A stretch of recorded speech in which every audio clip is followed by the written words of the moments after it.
Dolare matato e batinate Ombo kani Biloko e matato e batinate Ombo kani Bambongo e kendeto e batinate Ombo kani C'est le journaliste. Le monde, c'est vous, l'actualité, c'est Talufungou, la télévision.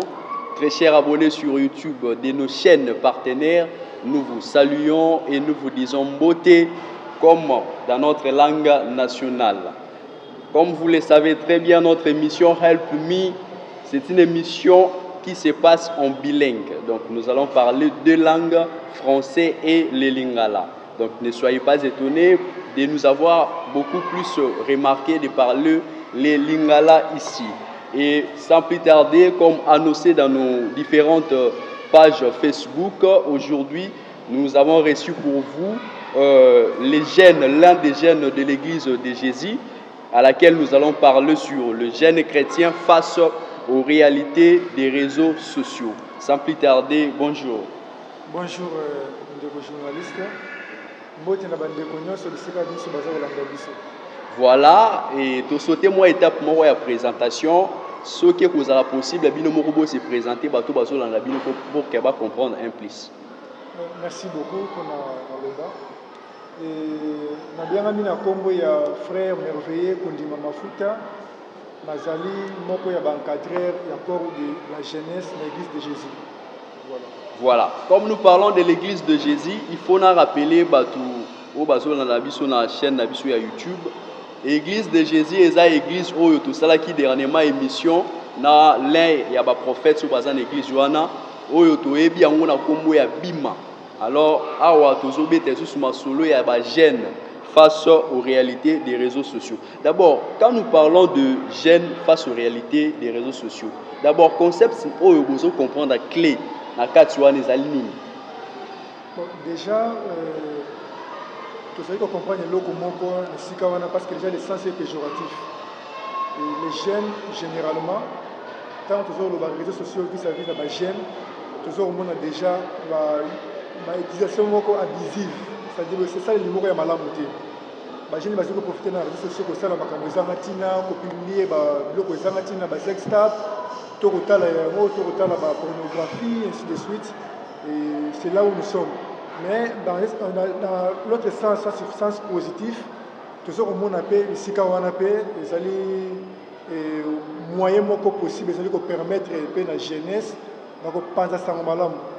Dengue les alliés recommandations dans Marc chapitre 16, 15 à 18 pour aller partout dans le monde annoncer la bonne nouvelle ainsi de suite. Donc ces voies aussi nous permettent de penser ça en malam na mokili mobimba bisika biso bandeko bazali. Donc, toujours le bilaba jeune. D'ailleurs, toko ta beaucoup plus dans la réalité et ça dans l'église de Jésus. Tant que toujours le bilaba jeune. Donc, définition nini oyo to kopé ça na jeune et l'église de Jésus. C'est une très bonne question. D'abord, la jeunesse, d'une manière un peu générale, est une période d'âge où elle est comprise entre l'enfance et la vieillesse. Donc, par là, il faut comprendre que ceux qui ont vieux, aux enfantés, automatiquement aux jeunes. Mais l'Église aussi définit jeunesse dans le Moussous.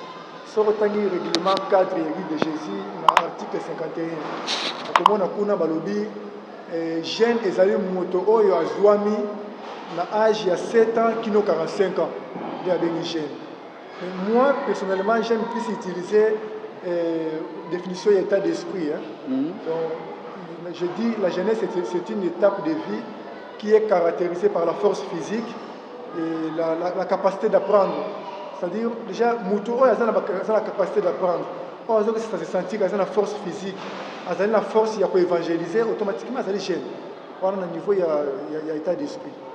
Alors, vu que définition face à la réalité nyonso, où ils allaient notamment dans l'église de Jésus et puis dans le monde où les jeunes vont faire face à nous.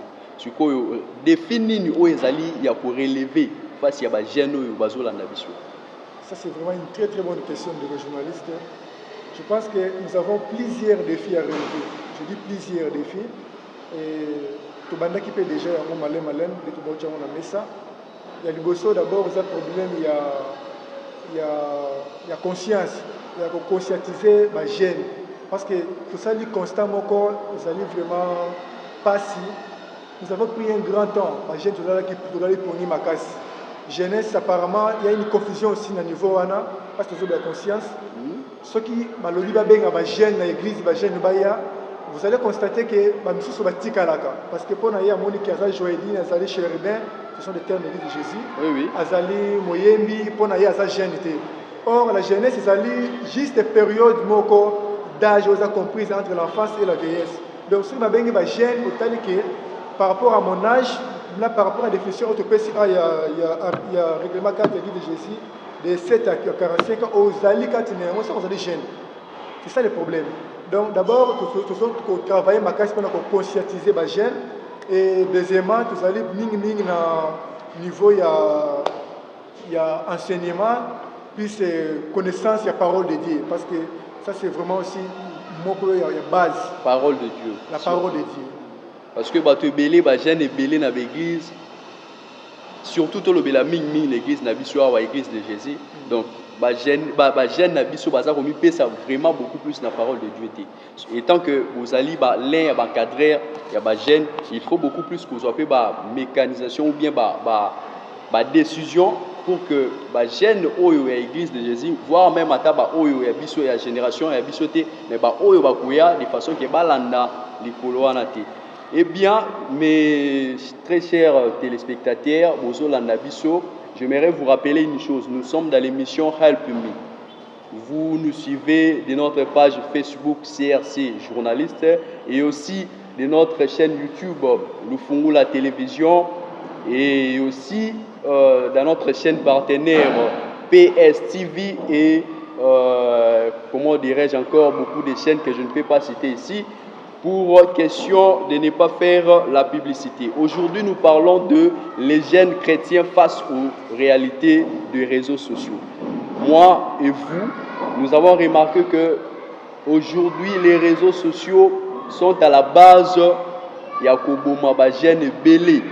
Ba jeunes belé, ba vie na bango zo kende bien te, voire même ils ont rattrapé bango parce que les passés na bango za bien te. Donc ya ngwana lelo yo to yambi l'un ya cadreur donc moko ya ba oyo ba simi vraiment encadrement na lingala ba benga bango mokambi donc bato bazo kamba ba jeune ya église de Jésus ils appellent l'un ya église oyo ezali parmi répartis dans le monde oyo bato belé ba bondela kana yango bino bato bozola na biso d'ailleurs boza na connaissance na yango te to koyebisa na bino ete bo poser biso ba question na bino dans notre numéro WhatsApp 081 41 43 000. Donc, c'est la réponse à la question Nabino pour que invité Nabiso à répondre en haut. Alors, monsieur Merveilleux Kondima, fait que tous les makambu, il y a réseaux sociaux. Réseaux sociaux nan. Apport nango ezali pote et faire communication comme facile entre des personnes au bazar musika ou soit réseaux sociaux ça utile oyo ezo sala batu ba s'exposer na ba vie na bango. Merci beaucoup. Les réseaux sociaux ils ont un problème inconvénient des réseaux sociaux ça biso. Avantage na ngopesa biso moko ndenge tozo ko définir utiliser yango parce que motuna motonde sengeli a définir pourquoi azo ko utiliser yango. Est-ce que tu as pour la fin utile ou inutile? Parce que ça permet de bisoper tout ça en communication la bande de musique pour partager ma prédication, ma message aux allées importants, ma matière, ma communiquer l'église, ma information importante d'engue sengeli. Alors ça dépend de ce qu'on a bisoper ma chaîne. Tu es bateau ça là pour nani. Ceux qui battent communiquer l'église au niveau tanga yango. Yo c'est la communiquer moko, il y a communiquer moko mais ça c'est un message pornographique total. On les a yon des autres besoins OK par OK la partie il y a inconvénient dans yango. C'est-à-dire, les réseaux sociaux, ils ont deux blocs. C'est comme un environnement. Et c'est comme si nous sommes là. Nous sommes à côté de ma benne, à côté de ma lame. Il y a un peu de temps. C'est ma lame, on a ma benne. Ce qu'on dit, c'est que c'est ma benne. Il y a un peu de temps. Ma benne. C'est ma lame, on a un donc, réseaux sociaux, ceux qui comprennent bien, ils ont raté la place à ma bille. Donc, place à ma lampe. Donc, ils ont dépendre de l'utilisation de la moutou. Alors, vu que tu as l'utilisation de la moutou, les jeunes belés ne utilisent pas les réseaux sociaux. ezalaka mpona réalité nini mpona suka nango ezala nini. Est-ce que suka nango ezala bilo moko boye ndenge outi koévoke awa ya kotala bavideo ya mabe ya kosala makambo ya mabe à la place que ya komema yango beaucoup plus na bamateya baprédication surtout bamakambo tout ça. C'est ça, et d'abord, si je parle du corps de la jeunesse, structure aussi quand nazali moko encadré, toujours ça là effort wana été tout bana ko équiper jeunesse na musique na partie des réseaux sociaux parce que dit que les jeunes nous sommes plus tous en amégate la majorité tous en amégate na biso. Alors pour na ko sunga biso to sala effort ya ko sala ka ba message moko sur côté na ba groupe na biso au monde que Nicolas Nyonso ya même des rubriques qui va y a question réponse. Ils ont permettre de faire une lecture biblique. Donc, on a une rubrique qui a une question-réponse. On a une question si je peux citer le nom, c'est frère Arnold Azolanda Bisso. Je crois bien Azolanda Bisso. On a une question avant l'émission à l'Obiboui. L'impact ou l'importance des réseaux sociaux dans l'évangélisation. Ils alignent. Pour la évangélisation sur les réseaux sociaux, tous on a été tous allés na TikTok, YouTube, WhatsApp, Facebook, donc impact na les réseaux sociaux à travers la prédication et les lignes. Impact c'est simple. Il faut permettre biso ko longwa na stika tuzeto kena c'est kini musika parce que lelo j'ai un exemple concret. Nous avons un moko akutani na kazana Canada. Akomi kuni église zati. Abengi biso frère na kosala ndenge nini église zawate. To sikebise ke non to continue na groupe ya l'église de Jésus tozana ngo wana. Pour partir ya musika abana kolanda ramate ya o le karana ngoma na sio na roto. Ba vidéo na ngo, ba voice, ba message peut yebe atika toujours na message wana. Ça déjà impact ya malama impact positif les réseaux sociaux. Par exemple. Et moi entre parenthèses autour de ça pour une émission na biso. Bato ba utilisaka ba réseaux sociaux pour na ba makambo na bango ya mabe eloko nini okoyebisa bango na moi une minute kaka. Oui, ezali conseil ya kopesa bandeko wana un message important ezali que il faut kokota réseaux sociaux pour des fins utiles kokota te pour na bisala sala et ko permettre yo ko solola na frère Christian le fongola ko komela un message ko na communication na ndeko famille mais ko sala la ngope pour na ba hôtel ba service ecclésiastique. C'est-à-dire que profiter pour le côté un peu malobanzambe, profiter de yango. C'est-à-dire faut prendre les bons côtés. Les mauvais côtés faut que tika yango. Faut pas accéder à yango pour na côté là ba bloc sarantina. Ma film pornographique ainsi de suite. Donc c'est à nous de prendre la décision. Ya ko lobake non, ngai na installer les réseaux sociaux na Facebook na WhatsApp na TikTok na ngai pour na ba fin utile. Voilà. Le jeune chrétien face aux réalités des réseaux sociaux. Maintenant là, tout pour rubrique na biso ya ba question au bozo de la biso ndé yango toujours poser invité et frère Deomen Meti avant tout ya na émission a tuna a ebisi biso to tuna question ou question na ya lobi boy. Les réseaux sociaux bons ou mauvais pour un jeune chrétien? Ce qui est dans le sens moko de journaliste bon ou mauvais. Moi, je dis d'abord bon. Et puis bon, on appelle ça 70%. Pourquoi je dis bon? Parce que les loyo, tu commis dans ma communication, ma casse dans de Équateur sans problème. Aujourd'hui, il y a des églises où c'est que les alliés, pour pas zomater à international dans la passe. Mais à partir des réseaux sociaux, ils ont samedi. Le frère Sévi, Bobou, il a publié à samedi. Il y a le pasteur Jean-Marie Manda, publié à samedi. Ils permettent de dire, par aussi, quand on va faire fond, ils ont un message à partir de nous. Donc c'est déjà bon. Et tout le belana nous rubrique il y a question-réponse. D'abord initiateur nango ezalaki nani. Et puis moi démarche nango pour que question ezala poser. C'est quoi vous faites comment?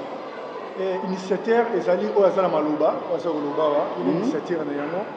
Et démarche pour façon de poser question ezali ndeko nyonso ya monike à quoi poser question et édifier bandeko parce que na rubrique quand toujours poser ma question pour ba jeune batala ba question on a pu proposer na ma réponse c'est-à-dire moi choix multiple donc on a des questions na réponse ça là pour et puis ça biso pour ça ya ko kangama lobanza mais étant dans internet on peut se distraire alors to comme rentrer dans niveau poser ma question moko très simple. Au moment où la question lobby na verset intel bazo lobela nini pas besoin de verset. Pour na ra ozo ta aussi ma Bible otali yango et puis on répond de mon réponse sika wana. Juste pour na ko yebisa que ozo rappel mon retanga la Bible. Voilà. Est-ce que Nathan vous pose la question wana ba tu peux ba répondre vraiment comme il faut? Et ça fait aussi, là ça fait un peu mal parce que il y a seulement peu de jeunes qui vont répondre. Et puis baza bilongi moko zo na figure moko quand ya mona yango ezongaka o ba répondre. La majorité tous les races tout le monde va publier anniversaire. Ah. Les joyeux anniversaire. Eh boy. Ba photo belé. Ça, bah c'est pas parce que mon amour évident. Vraiment. Bah tout n'est biso question moko pas Germaine Kouingila. Question na ya lobi boy. Est-ce que vous avez le pouvoir de contrôler tous les jeunes de l'église de Jésus étant que des encadrés? Question d'ailleurs, le pouvoir de contrôler, je peux un peu essayer de reformuler. Peut-être la capacité d'atteindre tous les jeunes. Voilà. C'est-à-dire les moyens, c'est difficile. Mais nous faisons un effort, il y a comme un niveau à travers l'Internet. Il y a communiquer par exemple Gracia ou à New York, la partie des réseaux sociaux, continuer à communiquer, l'information, la prédication aussi, tout ça est fort. Ce sont des efforts qui sont fournis qui sont conjugués jusqu'à ce moment ici. Et nous savons qu'il y a plusieurs difficultés parce que la raison pour laquelle nous travaillons pour réunifier d'abord les bases juvéniles, pour être message qui n'ira facilement. Voilà, sœur Raweline Meti a tuni biso question moko. Alobi, quel est le rôle et l'apport d'un jeune à l'église de Jésus? Donc, la question na yowana lingaye ba beaucoup plus rôle na apport et à jeune à l'église de Jésus. Je pense que la réponse est allée dans le règlement d'ordre et accord de la jeunesse dans l'article 6. La jeune est dans un rôle nabiso. Un jeune, soit une jeune de l'église de Jésus, d'abord, tous alliés combattants de la foi, voilà. Combattantes de la foi. Tous alliés le vecteur de l'évangile, bisondé. Parce que c'est nous qui sommes l'avenir et à lobby. Tous alliés bisondé, combattants de la foi. Alors, s'il faut parler de l'apport des jeunes, les jeunes, nous avons le devoir d'apporter un appui significatif auprès de la mission de l'Église, pour ne pas parler de vie et de déjà. Voilà. Alors, appui significatif, il faut définir la expertise, la compétence. Parce que parmi les jeunes, tous en a des informaticiens, tous en a des agronomes, tous en a des mécaniciens, des techniciens. L'Église a besoin de tous ces mondes-là, de tous ces gens-là. Ndeko si ndeko mobali. Vous avez la compétence par exemple dans l'informatique. L'église a la poste à la base de données lobby. Vous avez la poste à combien de fidèles de l'église, combien de encadrés, combien de pasteurs, combien d'évangélistes. Il faut que ce soit. Agronome, l'église a la terre et l'eau. Il faut que les agronomes baillent pour que les gens de poste là pour avancer dans l'agronomie. Pédagogue, l'église est dans l'école, nécessite apôtre mandat. On a besoin de jeunes pédagogues aussi, il y a une église, pour avancer dans le voilà un peu apport au apporter. Moi, je rappelle que je suis l'église autozolobela biso tout na bandaku oyebi yango na église ya bima et ça peut moko ba question to retourna pourquoi seulement ko benga église ou église ya bima à la place comme on a église de Jésus. Oui, église ya bima, je crois que cette histoire c'est depuis le début. Et il y avait une confusion, je ne dis pas confusion mais c'est ça parce que bandeko bandaki ko identifier biso na kombo na Yesu lunga mabe bima. Quand on fait ça, déjà puis tu vois ça la mingi na bandako de sika biso. Ba yebaki biso na yango. Donc c'était la façon pour la biso na ndenge makomenza melobi na Luc chapitre 11 verset 20 que si c'est par les doigts de Dieu je chasse les démons. Les rois de Dieu qui viennent vers nous, vers moi. Ndeto bana ko betu to benga ko lima mabe na musapu wana na koloba na kombo na Yesu lunga mabe bima de bandeko ya libanda. Koyoka à chaque moment koloba kana kombo Yesu mabe bima bima bima bakangi bima wana bino église wana bima. Mais ce n'est pas notre église, ce n'est pas notre nom. l'église s'appelle l'église de Jésus. Kasi bi mezali juste identification après ça qui sobriquet moko ya identification bazui par rapport à la pratique na biso. Donc ils ont une église ya bimate bino ba tozola na biso pour ba question wana bandela mara chaque fois toujours ça l'émission et frère na biso moko na kombo ya Chancel Malong atuni biso question lobi face à la vie actuelle de l'internet. Donc atuni question lobi l'internet est au centre de tous. Qu'est-ce que vous avez comme projet étant qu'encadreur des jeunes pour garder le jeune dans la parole? Donc, il parle de l'évangélisation comme projet que vous avez concernant l'évangélisation et à côté à bateau et à côté à jeunes surtout pour promouvoir les jeunes ou bateau dans la mission. Après, je pense que c'est important. D'abord, déjà, ce que nous faisons maintenant aujourd'hui. Et comme jeune, courage à l'ébino, il faut aller capter la média pour faire un message. C'est pour dire nous avons déjà un vent. Nous faisons un effort que la Mikolokoya, toi attaquer, toi la jeunesse, c'est ce qu'elle fait. Nous avons compris que les jeunes sont plus dans l'internet. Mais comme nous n'avons pas d'internet, pour que nous nous savons que c'est difficile parce que Ming va capter bisoté. Atatoye parce que éviter bino kaka mais toujours ko kendeka moko kile to ko magati ndeko na biso moko depuis Angola akomeli biso kombo na ye permettez-moi de citer les noms Douglas alobi boyi ndenge église oyo tozolobela awa bango pe kuna bazalaka nango mais ya mona kango onire ezali mibale misusu basamelaka na ndenge nango misusu pe na ndenge yango atuni question est-ce que ça église kaka moko to ezali église moko répartie en deux? L'église de Jésus ezalaka moko, il n'y a pas une autre église au nom de l'église de Jésus. Loba ke batuana bazala ba dissident parce que nous avons aussi des dissidents de l'église de Jésus. Et ça na bato bazala ki l'église. Bon, je ne peux pas tout parler parce que je n'ai pas le monopole sur le Bamakambo et conseiller l'église. Oui. On a aussi au niveau de la jeunesse. La jeunesse, voilà. Et ça, on a bateau, longwa, et puis moi, le colo. Pour avoir intérêt personnel, c'est là qui est. On dit que ce n'est pas important, bâtir à l'église, bâtir à bango. Alors, normalement, ceux qui aussi ont l'omoué l'église, il faut laisser la doctrine. Il faut laisser toutes les pratiques doctrinales de l'église et ce qu'on utilise là. Voilà. Il y a d'autres, à se décider à quel point nous sommes que ça la moyenne. Bon, je pense que on est allé. Oui, tu peux si on peut monter dans la biso zo la biso et ba question wana je crois bien bato bazo la biso ou bazana habilité pour répondre en ba pour répondre en kana ba commentaire dans ba chaîne na biso ou soit ba ko benga biso pour que to atteindre bango. Ce que tozo nga beaucoup plus na nous na ba jeune vu que ya ngondeza sujet na biso. Et puis nazo pour profiter ko signaler na bandeko bazo la biso de ne pas oublier de vous abonner dans notre chaîne YouTube nous fumons la télévision. Ba jeune ya lelo na ndenge bazo utiliser réseaux sociaux. Est-ce que eza façon moko te oyo iko rattraper bon na futur? Par exemple ndeko moko lelo na TikTok abimisi ba photo moko boye ya bolumbu azobina. Lobina yango mutu moko to jeune garçon alingi abala ye. Et puis jeune wana tant on retomber dans la vidéo wana est-ce qu'il faut balayer? Donc la question kaka ya bongo pona koyeba makambo ba jeune bazo sala lelo et ko rattraper bango dans le futur ou pas? C'est ça, si on peut se répondre, c'est ce que moi j'appelle distraction. C'est-à-dire, au moins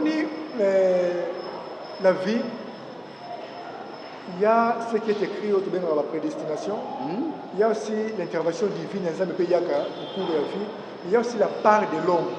C'est-à-dire, au moins une façon de vivre les lots. Nous avons définir l'objet dans moko. Normalement. Oui, parce que l'objet peut-être est aussi comme un cadre quelque part. Alors, ceux qui déjà les lots dans Bébisaki, l'objet qu'on rattrape automatiquement. Dès au moins, toujours qu'on baigne ça va gêner, toujours qu'on rappelle bango, toujours qu'on interpelle bango que bailler bako utiliser les réseaux sociaux, que ba utiliser pour des fins utiles. Bon, essayer de faire un faux ça de l'air. ce n'est pas aux occasions de publier une déconayo, boulumbu na yeto, au fandi na on a torsini, aussi il faut publier na yo. Lobby, autour de banque de journalistes et qu'on rattraper yo olinga te. Ça c'est vrai. Et tolinto e ba sur le komoko. Vu que tozo lobé la église de Jésus et puis beaucoup plus na ba jeune face aux réseaux sociaux. Donc la réalité ba jeune bazan nango eza beaucoup plus énorme, eza ebelé. Mais na ba réalité yango po esila. Na kati ya ba règlement où tu ko yebisa biso ya ba règlement d'ordre intérieur ya corps de la jeunesse. Est-ce que eza na mo place oyo botia pona ko silisa ba réalité belé ya mabe oyo ba jeune bazo vivre na yango? Merci beaucoup. Je pense que aussi ça la réalité wana c'est ce que j'ai appelé dédié à l'émission la conscientisation. Oui. C'est-à-dire qu'il faut conscientiser les jeunes. Parce que là, c'est la mission bon une conscience. On dit dès que l'autre qui s'y est boyé, accueilli kuna na kunku asali moi je pense que au kimi biso makambia jeunesse mais au kimi nzambete. Parce que le premier jeune pour nous c'est Jésus-Christ. De yo kimi biso mais tant qu'on a pensé qu'on a au kimi yete ya zomona yo. Donc c'est juste l'inconscience. Alors nous travaillons plus sur ça, raison pour laquelle ma plan d'action na biso tu prévois qui 4 axes. Premier axe c'est avec séminaire de formation. Et tu vas déjà au salaire malin. Nous travaillons plus sur l'enseignement parce que le plus important c'est l'enseignement. Normalement. Et ce qui est plus grave encore c'est quoi? L'église, là je parle en général, l'église n'a pas trop prévu l'enseignement. Nous sommes plus dans la spiritualité et puis les prédications, plusieurs prédications, mais nous sommes aussi dans l'enseignement aux base. Raison pour laquelle nous les jeunes, nous ne sommes pas radicaux dans l'Ilobanabiso. Ce qui mutumora libanda ye a betu ka moi verset moko yo kimi. Ce que tout nous rata mo panga auto lo ba awa. Moi nous beta mo panga wana. Déjà vu que zangi ba argument ko pesa, ko mi obligé à kotika yango. Tout ça pourquoi parce qu'il n'y a pas d'enseignement. Alors ce qui te peut si enseignement la ba jeune. Malem mabe wana ba ko longwa. De moni to banda ki pe, ce qui premier axe na biso na plan d'action na biso ça qui 2023 enseignement d'abord. Tout ce que nous avons malin, tout gagner moko, tout avancer. So to bossa ni question to bima vraiment mabé vu que nous avons lentement et sûrement vers la fin. Sœur Eden Mayamba a tout biso question lobby na église de Jésus. Est-ce que département il y a ba jeune na département il y a ba chérubin. Ils allara ndenge moko te ou pas parce que ba chérubin nire bazara na place na bango, ba jeune peut na place na bango. Ça, c'est un problème très sérieux de l'église de Jésus. Et je pense que la Koubek ça va de commencer sur le côté basé aussi, mais ces problèmes-là, ils ont dans l'administration de l'église. C'est un problème pour les internes. Je pense que c'est un colère au service de nos collègues. Tout le monde arranger. Mais comment on a déjà ça va passer. Quand vous savez que la première ça va c'est au mois de septembre, il qui peut le Coran. Les chérubins et les jeunes. Il ne faut pas tout créer confusion. Oui. Quand on parle des jeunes, ils ont une période d'âge. C'est-à-dire, quand vous allez moi, soit vous allez paka, ou bien vous allez jeune. Donc, on a une ensemble dans jeune. Mais j'ai aussi mes services de la rencontre. Dans un protocole, dans un combattant de la foi, dans un liboé. Je pense être chérubin. C'est pour dire qu'on a la jeune et le monde est chérubin. Oza chérubin okuko ozala jeune. Oza chérubin okuko ozala mwana. Oza chérubin okuko ozala chérubin ezali groupe. Mais jeunesse c'est ezali par rapport à âge na yo. Vous savez c'est occupé parmi les jeunes ou parmi papaka. C'est ça le problème qui est là. Donc, mais il y a un bras de fer mais nkolo ko biso mokolo ya to comme na ko arranger na ngo malé. Voilà, donc promesse ya mwana mokambi apesi donc mikolo koya ba ko arranger yango. Dans l'intro le bilan de makambu ya poto si émission na biso poto comme les a ochité to le bilan makambu ya corps de la jeunesse ba règlement d'ordre intérieur c'est que vous prévoyez pour que ba jeune ba meke un peu kokota na kati na yango et puis ba makambu o ekosala ke ba jeune bazola na biso non seulement église de Jésus ata ya libanda ba bénéficier na enseignement wana. Alors comment d'abord par règlement d'ordre intérieur et l'église, il y a corps de la jeunesse et ça là. Nous avons un règlement déjà. Le règlement, je pense que la communauté exemplaire na ngwawa ezala signé par moningamina ya Ntoma na Yesu Daidien kuna Musungai André depuis 2021 autres na ngwawa actuellement et on peut ça la kino lelo règlement ezali règlement pour prévoir nyonso quand on appelle ça règlement de l'intérieur et le règlement wana mama na yango to esika euteli un règlement cadre de l'église. C'est pour dire que nous ne sommes pas hors les normes, les énoncés du règlement cadre de l'église. Est-ce que tu as un règlement numéro 1 règlement ou expliquer bien où est le chaîne? Règlement est oui. Oui, par exemple, déjà on entend l'article 6. Il y a un rôle de la chaîne. On a la chaîne en famille, en société et puis l'église. J'ai déjà un règlement par exemple 6. Par exemple, l'article 20, il y a un règlement dans l'USO. Et si quand on a la formation, il y a plusieurs formations. Tu as la 4 modules de formation, c'est ce qu'il y a. Donc, ce qui va gêner le règlement, par exemple. Donc, on peut dire que tout est dans la 4. Concernant la formation, pour le règlement, article numéro 20. Donc, le règlement et le formation. La formation. Donc, formation d'être nini au corps de la jeunesse, il y a l'église de Jésus, Basala. Et déjà, au niveau de la formation, dans l'article 20, je vais vous parler d'abord de la première module. Le premier module, c'est l'œuvre de la création. Nous connaissons pendant 6 jours, pourquoi tu as dit comme base? Parce que à l'église de Jésus aussi, tu respecteras le bloc. Notre doctrine est ça rappelle un respect à l'ordre de la création. Lundi, tu auras par exemple dans ma réunion à Bassal. Mardi, tu auras un Liangani. Mercredi, tu auras un Mabala to Mama. Et tout ça, maintenant, il fallait qu'on explique qu'on a gêne pour gêne baye bayango. Ndeto bandaki par cette formation, ya ko batala nkolo Nzambe. Ye mokeli ko na se abandaki ko sala bolendi. Biso belingo sala ka oyo. Alors e bala nesikani, e bala lina awa na awa. Je n'ai pas le temps de tout parler, mais je n'ai pas seulement une explication. Tala j'ai dit à cela qui boye, biso be j'ai dit ça la ka boye. C'est-à-dire que bal ici notre pratique doctrinale par rapport à la vie quotidienne, dans l'œuvre de la création de Dieu. Est-ce que le règlement d'ordre intérieur où ils allaient répartis dans le pays union sur l'église de Jésus Zali? Et puis, les règlements sont répartis partout. Mais qu'ils soient utilisés partout, c'est autre chose. Pourquoi? Parce que ce n'est pas partout où le corps de gens se vendent. Nous sommes en train de travailler sur ça de façon à ce que tu atteindre tous les milliers possibles, tous les points possibles. Pour te mettre à la base d'abord, et puis le règlement est en main et permettre que la gêne va se retrouver. Voilà, nous sommes arrivés pratiquement à la fin de notre émission.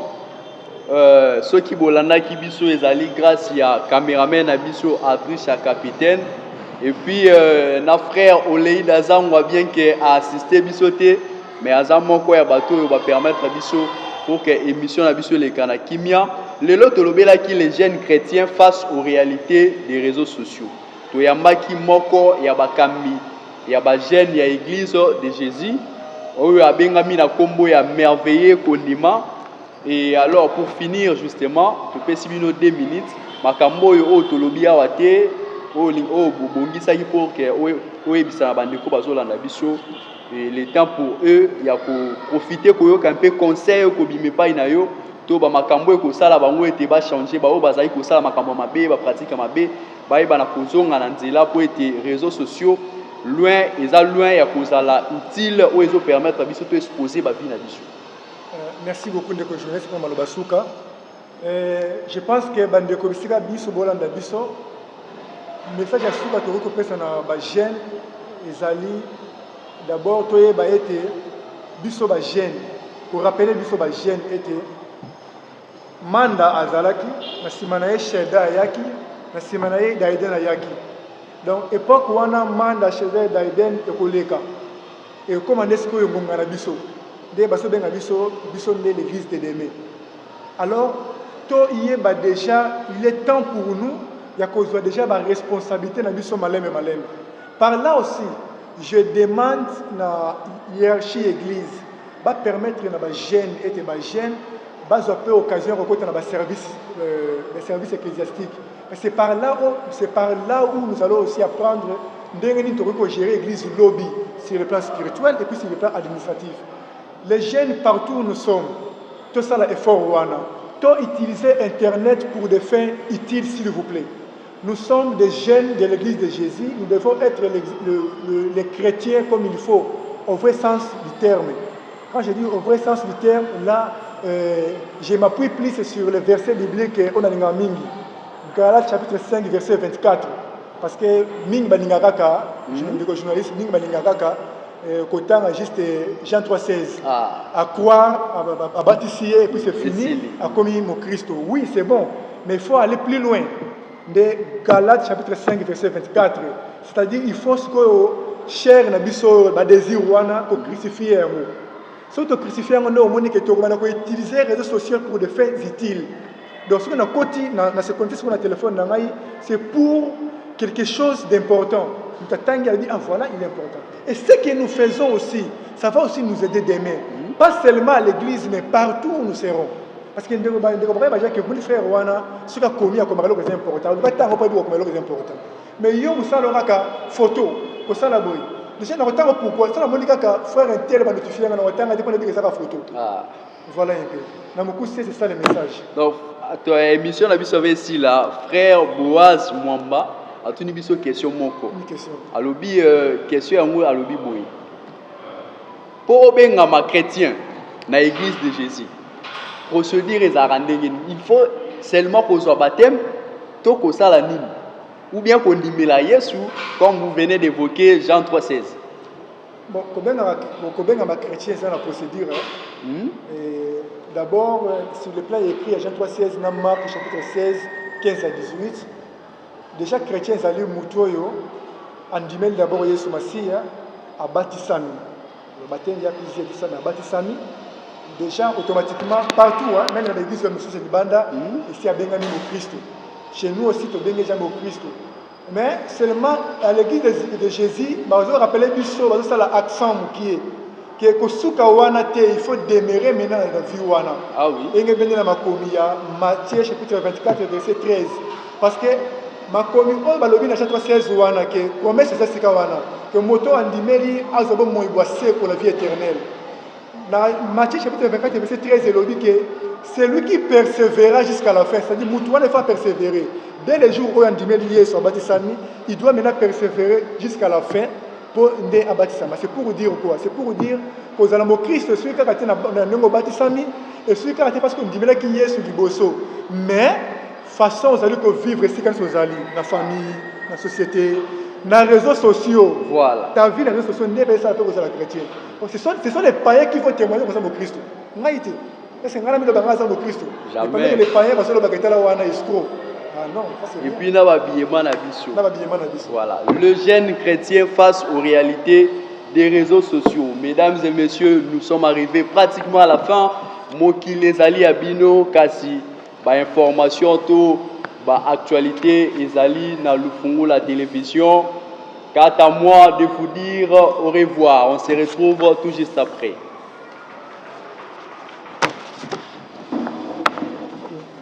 Merci.